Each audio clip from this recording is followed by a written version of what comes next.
Aussi avait-il dit, comme une biche soupire après un courant d'eau, mon âme a soif de toi, ô Dieu. Voyez, il s'était écrié, il avait prié. Et un jour, il y avait eu urgence. Un lion était venu enlever une de ses brebis. Il s'est dit, le Dieu qui m'a créé est supérieur au lion. Voyez, il avait pris sa fronde et, avec une petite pierre dans sa fronde, il avait terrassé le lion. Bon, quelqu'un qui a déjà vu un lion, un de ces lions d'Afrique, de ces gros lions à la crinière laineuse qu'on trouve en Palestine et en Asie, c'est à quoi peut ressembler une de ces bêtes? Alors qu'on aurait du mal à le terrasser avec un magnum de calibre 300. Lui, il l'avait terrassé avec une pierre. Lorsque le lion s'était relevé pour le poursuivre, David l'avait saisi par la barbe et l'avait tué. C'est la raison pour laquelle il savait de quoi il parlait. Il avait vécu une expérience. Il avait mis Dieu à l'épreuve au sujet de sa parole. Et il n'a pas eu peur de Goliath, parce que c'était un incirconcis.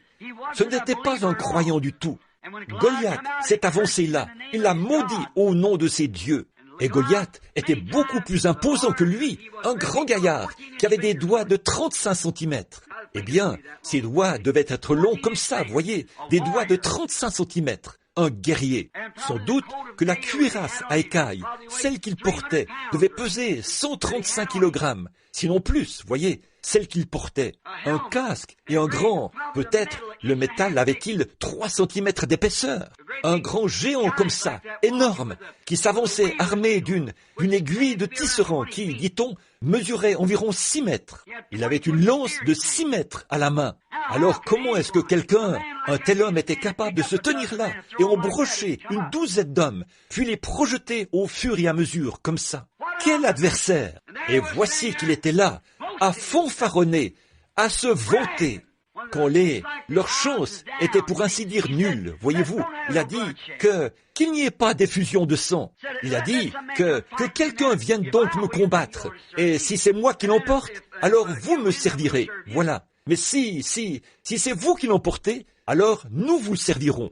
Voyez, quand le diable croit avoir le dessus sur vous, voyez, c'est là qu'il aime se vanter. Mais il s'est trouvé devant le mauvais gars. Il s'est trouvé devant le plus petit homme du pays, un jeune homme aux épaules tombantes et au teint rosé.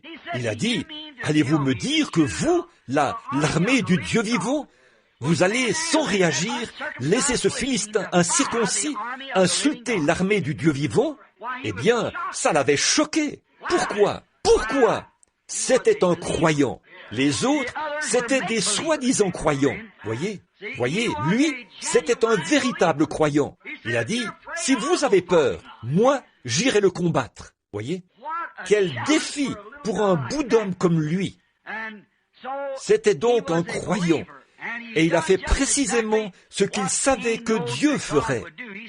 Quand ce Philistin incirconcis l'a maudit au nom de ses dieux, il a dit, suis-je un chien, un petit bonhomme, un avorton, viens m'affronter? Eh bien, a-t-il dit, je vais t'embrocher du bout de ma lance, te suspendre là, sur l'arbre, et laisser les oiseaux picorer ta chair. Oh là là, oh, quel type exécrable! David a dit, tu marches contre moi avec une épée et une lance avec des armes. Tu marches contre moi en tant que Philistin. Et moi, je marche contre toi sans épée, sans lance, sans armes. Mais je marche contre toi au nom de l'Éternel, le Dieu d'Israël. Voilà, ça, c'est un croyant.